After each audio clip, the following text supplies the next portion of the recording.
Hello my dear student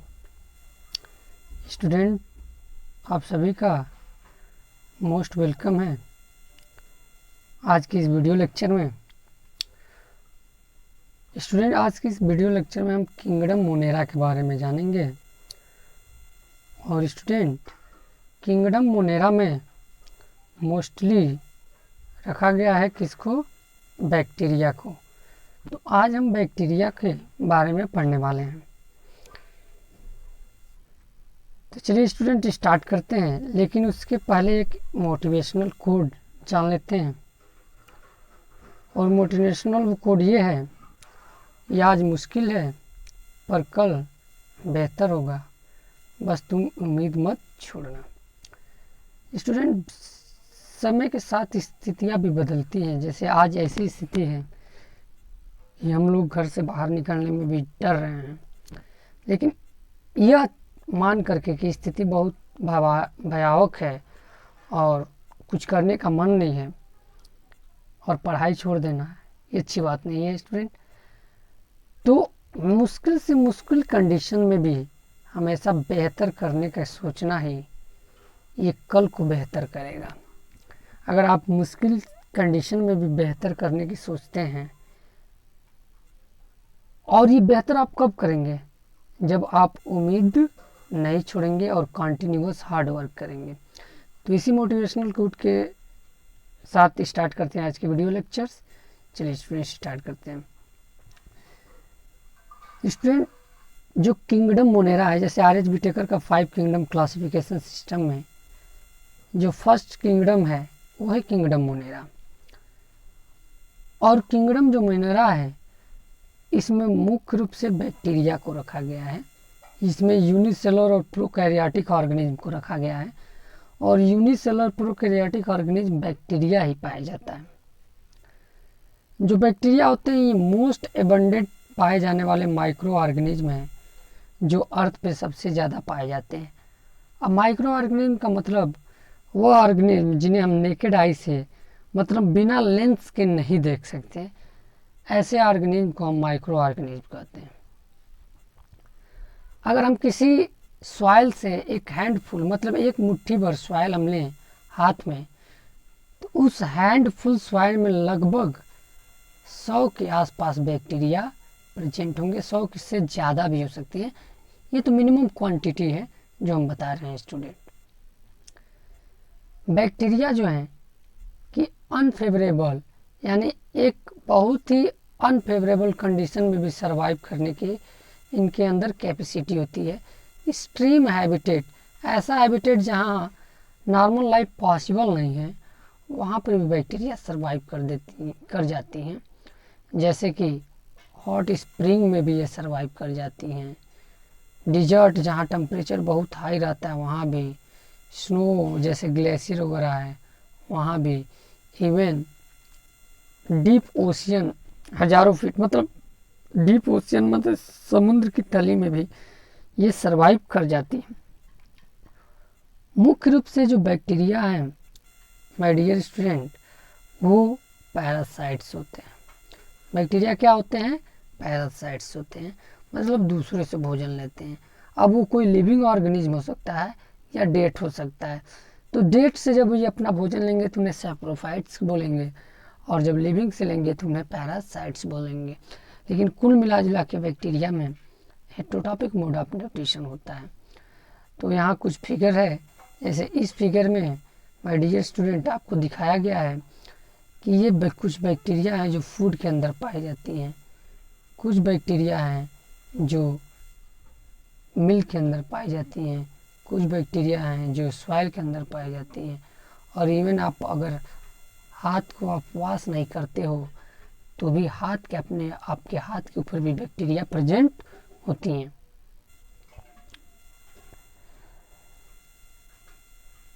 अब हम जानने का प्रयास करते हैं क्लासिफिकेशन ऑफ बैक्टीरिया के बारे में। बैक्टीरिया के क्लासिफिकेशन के बारे में स्टूडेंट्स इन वीडियो लेक्चर में हम जानेंगे क्लासिफिकेशन ऑफ बैक्टीरिया क्या होता है। तो शेप के आधार पे बैक्टीरिया का शेप कैसा है, इस शेप के आधार पर बैक्टीरिया 4 टाइप की है। अब कौन कौन सी हैं? अगर शेप इनका स्फेरिकल, अगर किसी बैक्टीरिया का शेप स्फेरिकल है तो उस बैक्टीरिया को कुकस कहेंगे। अगर किसी बैक्टीरिया का शेप रॉड शेप है, जैसे इस फिगर में दिखाया गया है, तो उसे बैसिलस कहेंगे। अगर किसी बैक्टीरिया का शेप कॉमा शेप्ड है तो उस बैक्टीरिया को हम वाइब्रियम कहेंगे। और अगर किसी बैक्टीरिया का शेप स्पाइरल है, मतलब स्प्रिंग लाइक है, तो उसे स्प्रिलम हम कहेंगे। तो इस शेप के आधार पर बैक्टीरिया 4 टाइप की पाई जाती हैं। जैसे स्टेप्टोकोकस निमोनी, ये स्फेरिकल बैक्टीरिया है। क्लॉस्ट्रिडियम टिटनेई, ये रॉड शेप बैक्टीरिया है। ट्रिपैनोनीमा पॉलिडम, ये स्प्रिंग शेप्ड बैक्टीरिया है। और वाइब्रियो कोलोरेई, एक कॉमा शेप्ड बैक्टीरिया है जो अलग अलग शेप की पाई जाती है बैक्टीरिया। नेक्स्ट वीडियो है स्टूडेंट, हम नेक्स्ट स्लाइड में, मतलब इस स्लाइड में हम स्ट्रक्चर ऑफ बैक्टीरिया सेल के बारे में जानेंगे कि बैक्टीरिया के सेल में कौन कौन से स्ट्रक्चर्स पाए जाते हैं। तो अगर हम स्ट्रक्चर की बात करें तो बैक्टीरिया दिखने में तो सिंपल होता है, लेकिन इसके जो बिहेवियर होते हैं वो क्या होते हैं? कॉम्प्लेक्स होते हैं। और इसकी मेटाबॉलिक एक्टिविटी, जो इसके अंदर जो भी रिएक्शंस होते हैं वो बहुत ही डाइवर्स होते हैं, मतलब उनमें बहुत ज़्यादा कॉम्प्लेक्सिटी पाई जाती है। अगर स्ट्रक्चरली देखें तो बैक्टीरिया के सबसे आउटसाइड में कैप्सूल्स होता है। कैप्सूल के बाद क्या होता है? Cell wall. अब कैप्सूल के बाहर क्या सेल वॉल के बाहर क्या पाया जाता है? कैप्सूल्स पाया जाता है। और कैप्सूल्स कब बनता है? तो जब म्यूकोपॉलीसेकेराइड की एक हार्ड कवरिंग बन जाती है इसके सेल वॉल के ऊपर, तो उसे हम कैप्सूल कहते हैं। सेल वॉल के जस्ट नीचे प्लाज्मा मेम्ब्रेन या सेल मेम्ब्रेन पाया जाता है।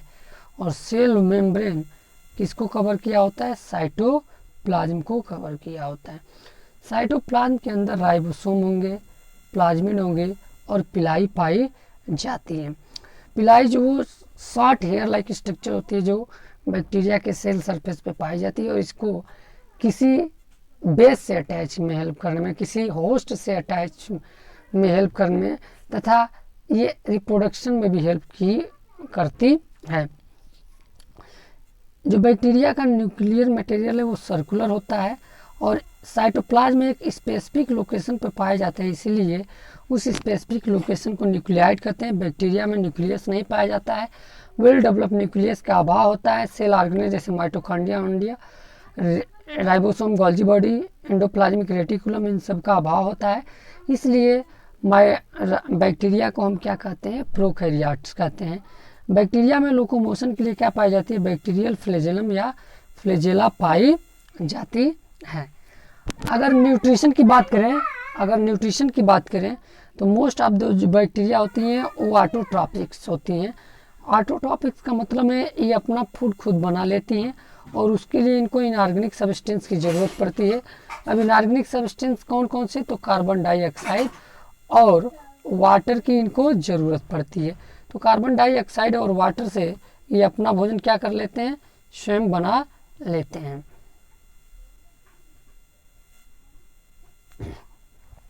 इन्हें ऑटोट्रॉपिक्स भी कहते हैं। साथ ही साथ मेजरली जो बैक्टीरिया है, अधिक से अधिक जो बैक्टीरिया है वो कैसी होती है? हेट्रोट्रॉपिक्स होती हैं। हेट्रोट्रॉपिक्स का मतलब ये है कि अपना फूड जो है खुद तो नहीं बना पाती हैं, लेकिन दूसरे के ऊपर डिपेंड होती हैं और दूसरे ऑर्गेनिज्म के ऊपर डिपेंड होकर उससे अपना भोजन लेती है। अब वो ऑर्गेनिज्म या तो डेड रिमेन होगा, ऑर्गेनिक मैटर होगा, या फूड के रूप में उसकी बॉडी से ही अपना भोजन लेंगी।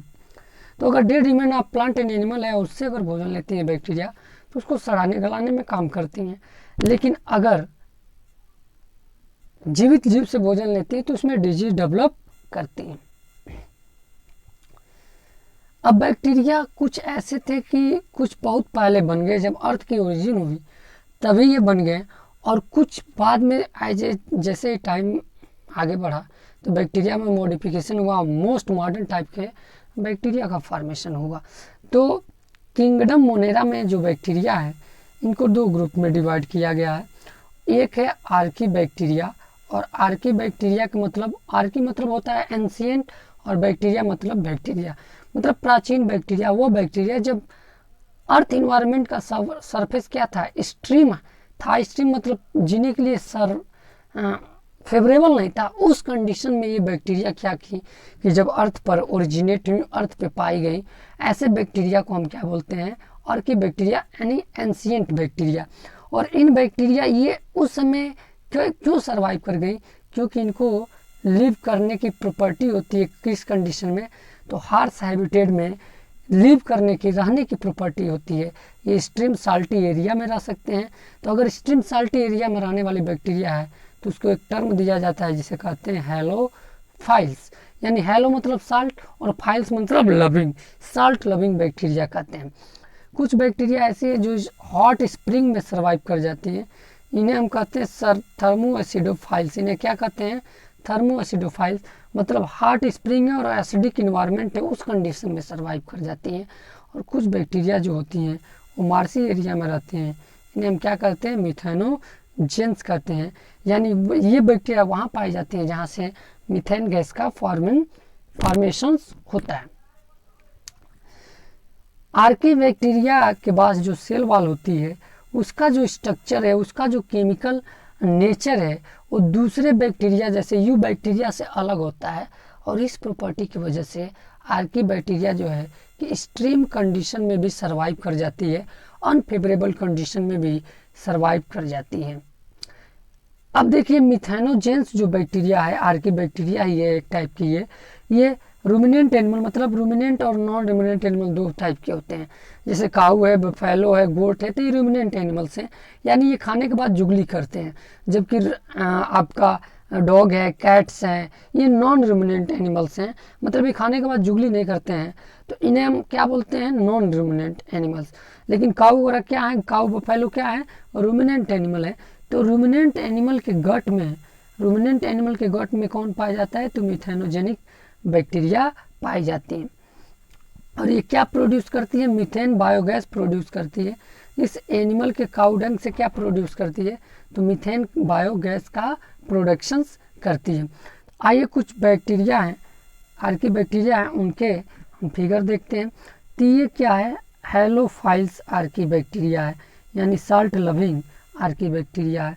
ये थर्मो एसिडोफाइल्स आर्की बैक्टीरिया का फिगर है, और ये मिथेनोजेंस आर्की बैक्टीरिया का फिगर से।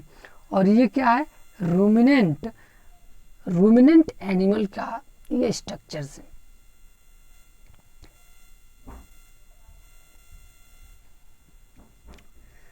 अब जानते हैं यू बैक्टीरिया के बारे में। स्टूडेंट जानते हैं यू बैक्टीरिया क्या होता है और क्या इसकी प्रॉपर्टी होती है। तो यू बैक्टीरिया के बारे में जानते हैं।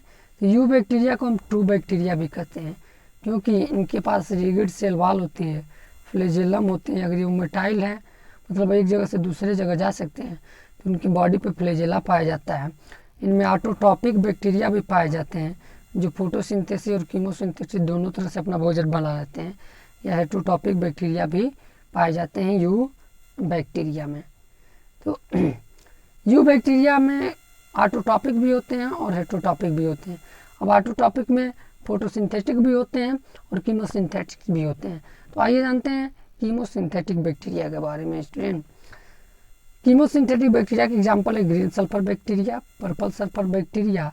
इसके साथ ही साथ कुछ और भी बैक्टीरिया हैं जो इनके एग्जाम्पल हैं। अब इन कीमोसिंथेटिक ऑटोटॉपिक बैक्टीरिया के बारे में कुछ जान जाते हैं कि इनकी क्या प्रॉपर्टी होती है और क्या नहीं होती है, ये जान लेते हैं स्टूडेंट।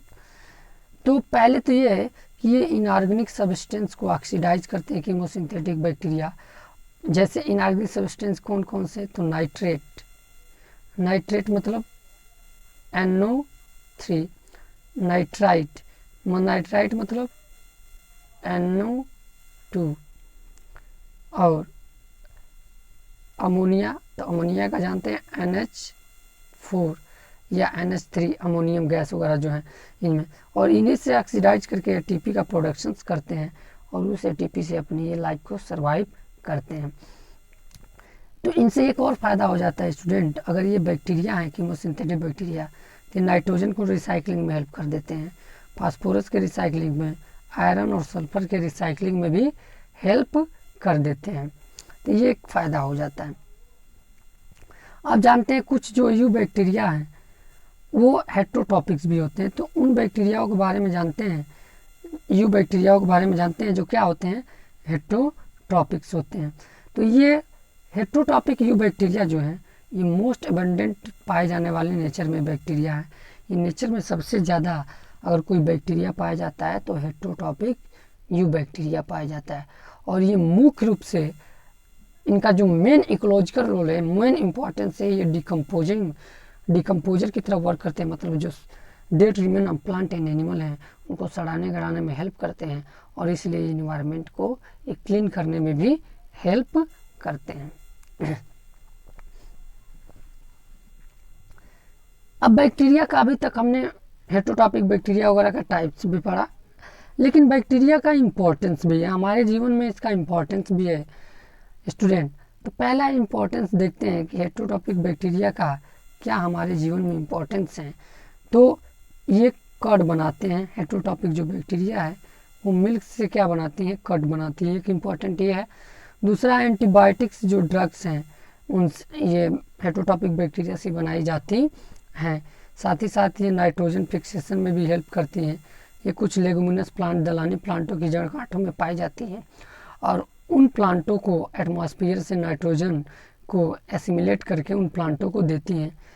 इनके वजह से कुछ डिजीज भी होते हैं हम लोग के अंदर, जैसे कलरा है, टाइफाइड है, टिटनेस है, प्लांटों में सिट्रस कैंकर बीमारी है। तो ये सब बीमारियां होती हैं, देखने को मिलती हैं। अब देखिए मिल्क से कर्ड बना देती हैं, एंटीबायोटिक्स ड्रग्स भी बन जाता है। इसके साथ साथ राइजोबियम है जो नाइट्रोजन को, एटमॉस्फेयर के नाइट्रोजन को स्टोरेज करने में हेल्प करता है, प्लांट को एसिमिलेट करने में हेल्प करता है। वाइब्रियो क्लेराई है जिससे कलरा डिजीज होता है। सनमोलेना टाइफी है जिससे टाइफाइड बीमारी होती है। तो बैक्टीरिया से डिजीज भी होते हैं। अगर रिप्रोडक्शंस की बात कर लें कि बैक्टीरिया में रिप्रोडक्शंस कैसे होते हैं, तो बैक्टीरिया में पहली बात तो ये है कि ट्रू रिप्रोडक्शंस नहीं पाए जाते हैं। क्या नहीं पाए जाते हैं? ट्रू रिप्रोडक्शंस इनमें नहीं पाए जाते हैं। तो इनमें मुख्य रूप से रिप्रोडक्शन फ्यूजन के द्वारा होता है। मतलब मान लीजिए कि एक बैक्टीरिया है ये और ये दो भागों में डिवाइड होकर दो नए बैक्टीरिया का फॉर्मेशन कर दिया, तो इस तरह से इनमें होता है। मान लीजिए बैक्टीरिया, इनका साइटोप्लाज्म और डीएनए बराबर अमाउंट में दो भागों में डिवाइड हो गए और सेल बीच में से ही डिवाइड हो गई। इसके साथ साथ अनफेवरेबल कंडीशन में इनमें स्पोर का फॉर्मेशन होता है। अनफेवरेबल कंडीशन में इनमें क्या फॉर्मेशन होता है? स्पोर का फॉर्मेशन होता है। जैसे मान लीजिए बैक्टीरिया वेजिटेटिव सेल है, जब अनफेवरेबल कंडीशन आया तो इसमें स्पोर फॉर्मेशन स्टार्ट हुआ और बाद में स्पोर अलग होकर न्यू बैक्टीरिया का फॉर्मेशन कर देगा। साथ ही साथ इनमें सेक्सुअल रिप्रोडक्शन, मतलब ट्रू नहीं फॉल्स टाइप का सेक्सुअल रिप्रोडक्शन होता है, कॉन्जुगेशन के द्वारा, ट्रांसडक्शन के द्वारा, ट्रांसफॉर्मेशन के द्वारा, और उसमें डीएनए भी ट्रांसफर होता है एक बैक्टीरिया से दूसरे बैक्टीरिया में। तो इसलिए इन्हें हम क्या कहते हैं, एक टाइप से इनमें सेक्सुअल रिप्रोडक्शन होता है लेकिन ट्रू सेक्सुअल रिप्रोडक्शन नहीं होते हैं। बैक्टीरिया के अलावा स्टूडेंट ये है कि एक अदर माइक्रो ऑर्गेनिज्म पाया जाता है जो बैक्टीरिया से भी छोटा होता है और उस माइक्रो ऑर्गेनिज्म को हम कहते हैं माइकोप्लाज्मा। माइक्रोप्लाज्मा में सेल वॉल ना कैप्सूल ना सेल वॉल पाया जाता है, बस प्रोटीन कोट पाया जाता है, डीएनए पाया जाता है, राइबोसोम और आरएनए पाया जाता है। साथ ही साथ मेटाबोलाइट, मतलब जो भी प्रोटीन वगैरह हैं, ग्लूकोज वगैरह है इसके बॉडी में, मतलब सेल के अंदर पाए जाते हैं। तो सबसे छोटा अगर ऑर्गेनिज्म कोई है अर्थ पे तो वह कौन है? माइकोप्लाज्मा है और इसमें सेल वॉल नहीं पाया जाता है। इसीलिए इसमें सबसे स्मॉलेस्ट नोन ऑर्गेनिज्म किसको बोलते हैं? माइकोप्लाज्मा को कहते हैं। और ये एनारोबिक कंडीशन में भी सर्वाइव कर जाता है, जहाँ पर ऑक्सीजन की उपस्थिति नहीं होती है उस कंडीशन में भी सर्वाइव कर जाता है। ये मुख्य रूप से पैथोजेनिक है, इसका कोई सिग्निफिकेंस नहीं है माइकोप्लाज्मा का। ये एनिमल और प्लांट में डिजीज ही डेवलप करता है। तो आज का वीडियो में बस इतना है स्टूडेंट। वीडियो आपको कैसा लगा ये ज़रूर बताएं कमेंट बॉक्स में। वीडियो को लाइक करें, चैनल को सब्सक्राइब जरूर कर लें, अगर कोई वीडियो मैं अपलोड करता हूँ तो उसका नोटिफिकेशन आपके पास जाए, और वीडियो को ज़्यादा से ज़्यादा शेयर करें। Thank you very much for watching the video.